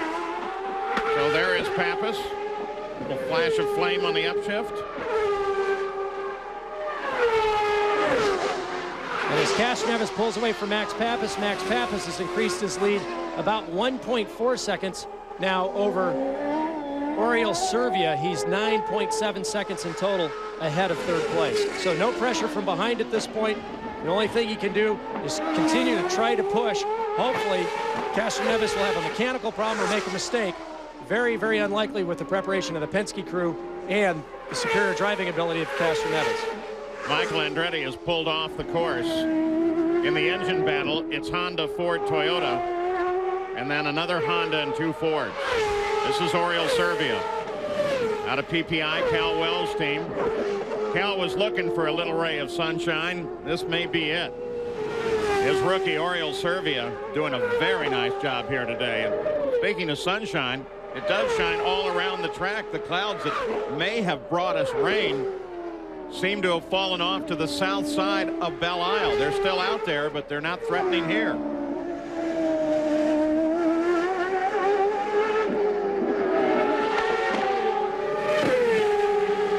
Now Helio Castroneves is going to have to deal with some traffic. Shinji Nakano just ahead of him. I'm sure that Penske team is doing everything to warn those cars that he'll be closing on. Shinji makes a nice move to let Helio through. Fontana with trouble. And I'm just hoping he can chug this car up the left side and get off the escape road going into turn 7, because if he stops right there, I'm hoping Kurt Russell will say, hey, we've only got 3 laps to go, leave it, and leave this track green towards the end. Because Michael Andretti pulled off and out of the race, he's now falling through the field. He had worked his way up to 8. 4 laps, Helio, 2 more. What a great victory this would be for this young man. So personable, a great driver. And significantly, Paul, this would be 13th win in a row on street circuits for Honda, dating back to Mauricio Gugelmin's win at Mercedes in Vancouver in 1997.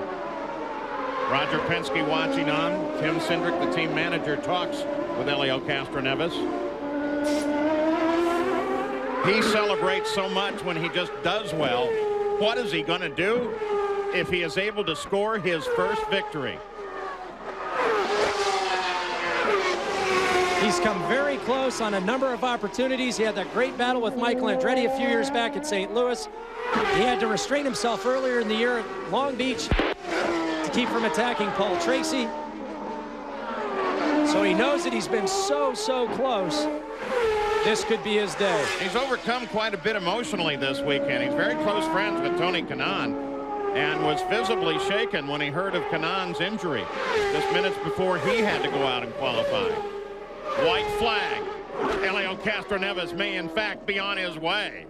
But remember, this has been a race punctuated with unusual occurrences. Be smart, no pressure. Be smooth and smart. He's got the interval up now to 4.7 seconds. What a great podium this is. Castroneves, Max Pappas, what a popular second place that would be. Another fantastic driver. Great personality out of the car. And Oriol Servia, his first podium in his rookie season. Very popular podium, I think, with everyone.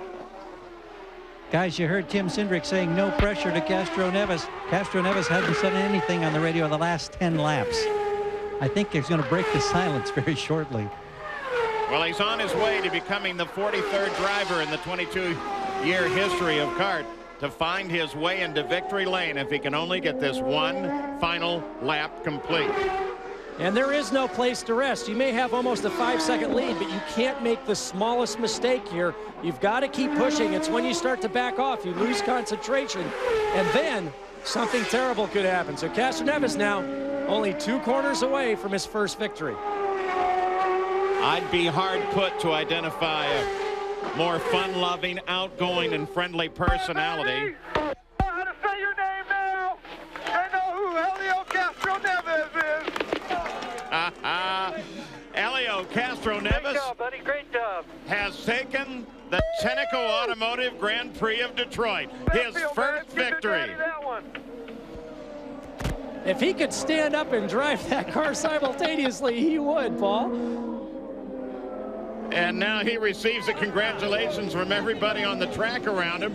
And Roger Penske is celebrating with his team, Jan. Yes, he is. And number 100 wasn't long ago. Once you broke that barrier, does it make it easier at 101? Well, I'll tell you, Jan, it was these guys have done a great job. You know, this really gets the monkey off our back. Winning here in Detroit's another like a hometown where I live. We did it in Reading, Pennsylvania, and Nazareth. But Helio wanted that one. He's been close. Looked like there was some good racing out there, but I just thank all my sponsors and all the people who have stayed with us over the last couple of years. This is a terrific win. I hope you're going to see more. Congratulations, Roger. Thank you. We still haven't had a repeat winner now in 7 races in this season, as in his 46th start. Helio Castroneves has taken his first victory and scored Roger Penske's 101st. We'll be right back.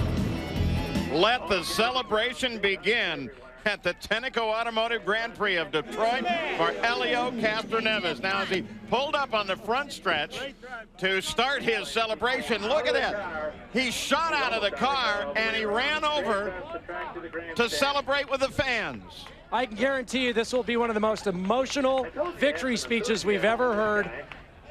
What a great victory for Helio Castroneves. Gary Gerald?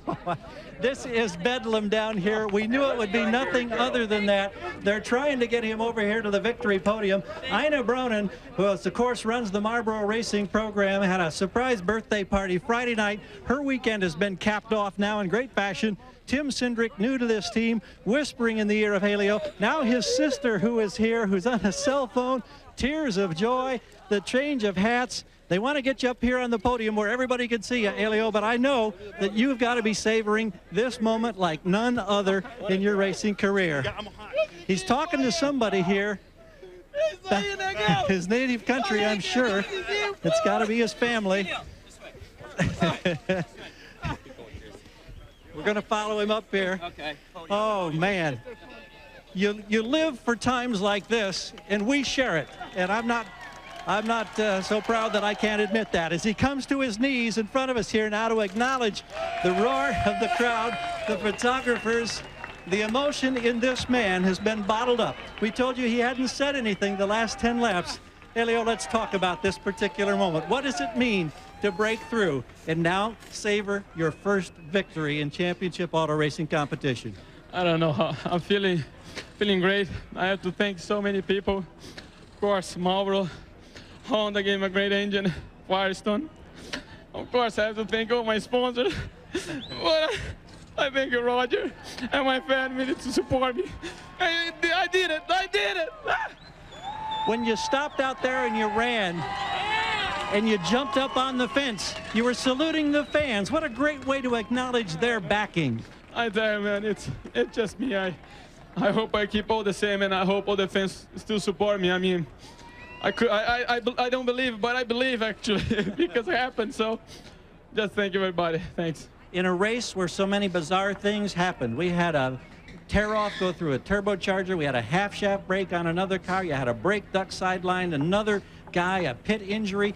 You had to be concerned about a variety of things. Gearboxes taking a pounding, brakes. What was your biggest worry today? Well, I was taking care of fuel. Fuel was basically a lot of things. Team Cindric told me save fuel since the beginning of the race, and I did it. And of course, I would like to have a challenge with Juan. I feel sorry what happened, but hey, I'll take it. This is happening, I'll take it. Yes, indeed, he will take it. That's the newest winner. We're 7 for 7 this year. A different winner every race. But unlike the most of the celebrations, I think this one probably tops it, Paul. Elio Castroneves has written in the record book that he is a winner in the Kart FedEx Championship Series. Congratulations, Elio. We'll be back. Today's coverage of the Tenneco Automotive Grand Prix of Detroit has been brought to you by Monroe. For the latest in ride control technology, leave it to Monroe. By Firestone, America's tire since 1900. And by Brewery Fresh Budweiser, official beer of Kart. Hey, race fans, this Bud's for you. The celebration continues here on Belle Isle, Oriol Servia, and here Max Pappas. Max, a great run for you, but where did Castroneves have you covered? You know, Castroneves, it was a little bit faster than me in the last 10 laps. We had a bit of a problem on the front end, but, you know, the Miller car has been running very good. The Ford engine, it was very, very fast. I thought that today we could have had it, but congratulations to Helio and Team Cindric. They are in Penske. You know, we are the same family. You know, today is a present for Philip Morris. Well, congratulations. Max Pappas, second place in the points fight. Surprisingly, Paul Tracy maintains the lead. Vassar moves up 1 position. Pappas gains 5. Back in Detroit on Belle Isle as the sun shines down after what had been a gloomy day. It's been a bizarre race, wild emotion. The celebration as Helio Castroneves gets his first career win, the 7th different winner of the season. But here's another first, as Oriol Servia has found his way now to the podium. The first podium finish for Calwell's racing team, your best opportunity in your rookie season. How dramatic a day was this for you, and what are you feeling right now? Well, I knew that we had a good car. At the first session here, I was 3rd fastest, and I knew we could do it. We just had to do a good race, no mistakes, pushing hard all the time. PPI had the opportunity of doing a podium many times, and something always happened, and this time just everything went well. I'm very proud of being the first driver to do podium with them. I'm very proud for Toyota because the engine ran well all the time. I mean, the whole team, the strategy was great. I don't know if you saw the pit stops were really fast, and we did good. I passed also some cars in the racetrack, which was fun, and I'm just extremely happy. In Milwaukee, I went into the marbles and I had to come in, but I thought that I could fight for the podium, and today we showed that was real. Indeed. Calwell says our goal now is to get on television. Well, you get on the podium, you're on TV, Cal. Paul? Congratulations, too, to Oriol Servia, the unofficial results. And we want to wish everyone a happy Father's Day. Happy Father's Day, Dad. We'll be back with more from Belle Isle after this. It was a very strange day on Belle Isle, and that's the focus of our final Toyota Spotlight. Right out of there.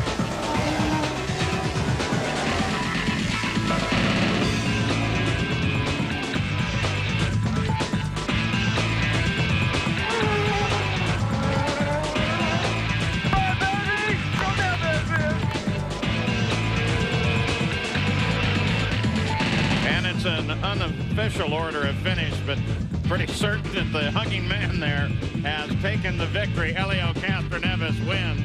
And there's the rest of the unofficial results once again with a pretty historic podium. Castroneves, Pappas, and Oriol Servia. We'll be back with more from Belle Isle in just a moment.